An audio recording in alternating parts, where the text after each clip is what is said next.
Hi, everyone. Welcome to SIMBA's, which is Students in Media Broadcasting Association, first Millennial Lens Vodcast.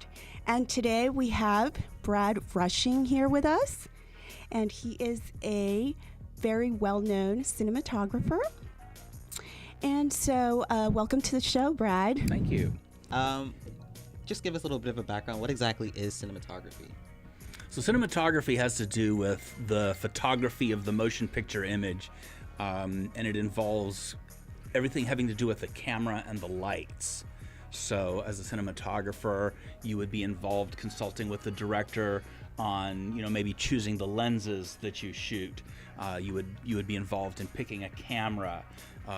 You'd be responsible for a lot of the technical details, like the ISO that you set the camera at, the stop that you're setting, and you'll be dealing with the lighting crew and the grip crew to set the lighting for the scenes. So you'd be doing all of that. Okay, that's really cool. And you just mentioned picking the equipment. Is there a particular camera that you like to use the most, or like for any personal projects or anything like that? I don't do a lot of personal projects. The most common cameras for me to use are the Arri Alexa series and the Red Epic series.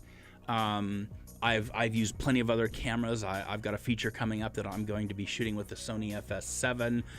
I personally bought a Sony AS7 or A7 IIs just as an additional camera, and in case I had anything I wanted to do. At one point I've thought about doing an educational podcast of my own, and so that's another reason that I bought it.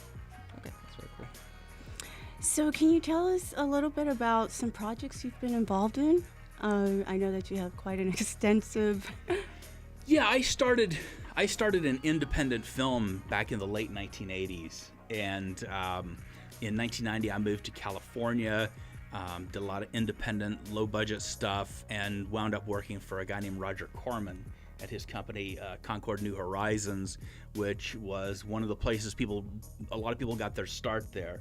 A lot of people, well-known people like Jim Cameron, Ron Howard, Gail Ann Hurd, and from there I stayed busy with independent features until the early 2000s, when I started doing really big music videos. And I worked with artists like Eminem, Britney Spears, Mariah Carey, Moby, and stayed really busy with that for a while until video streaming started taking over. A lot of people were pirating music, and there was a huge loss of revenue, and big music videos were a casualty of that. Also, MTV stopped airing music videos, and around that time I started doing commercials. So I was doing a lot of commercials for about 10 years, and I also would do the odd feature film, and recently I've been focusing more on narrative. I've been doing a lot more feature films. I've actually picked up a few short films, so that's kind of what I've been doing.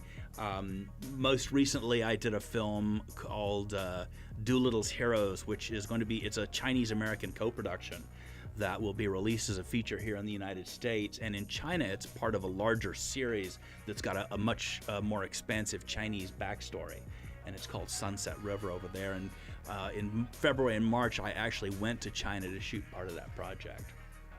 Oh wow, that sounds awesome. Okay, and so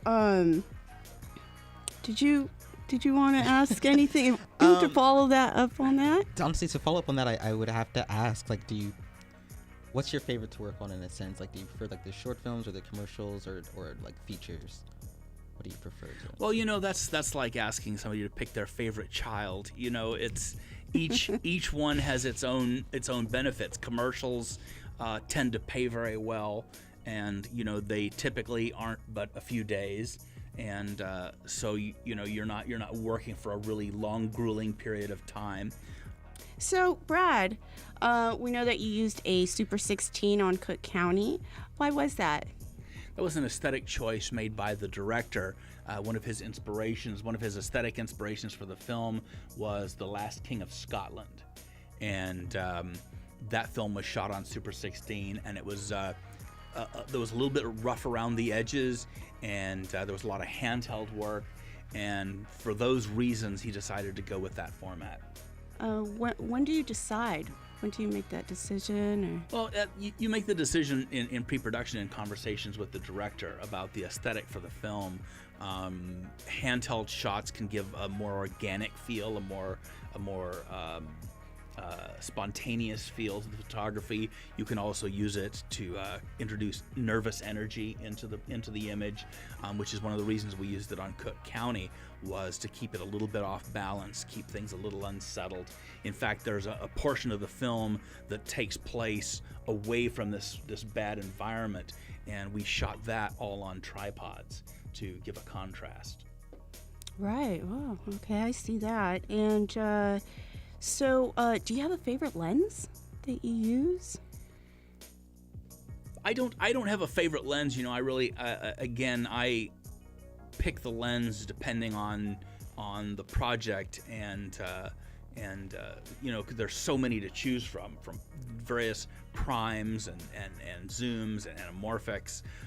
One of the lenses I do use a lot is the Fujinon Cabrio 19-90, which is a lightweight zoom. Especially if you're working fast, it's really nice because it's light enough that you can use it on a Steadicam, you can use it handheld, and it gives you that range of 19 millimeters to 90 millimeters without having to swap lenses and recalibrate focus and rebalance the Steadicam. Oh, excellent. Okay. Would you like to follow up on? No, I don't have any questions. Okay. Well, I have just one more question, Okay. or maybe two. Okay. What is the difference between a director of photography and cinematographer?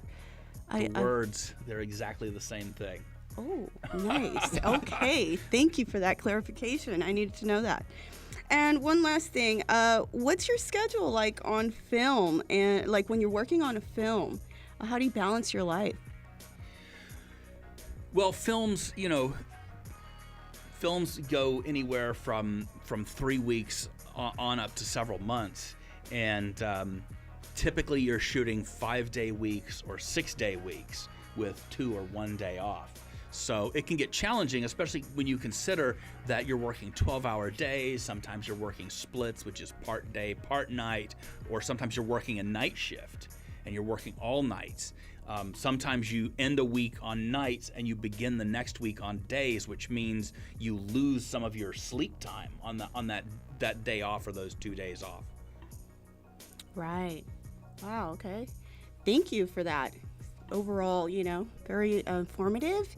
And thanks for joining us on our Millennial Lens podcast in collaboration with Students in Media Broadcasting Association here at Pasadena City College. Thank you, and we'll see who we bring in next. And so we'll see you next time.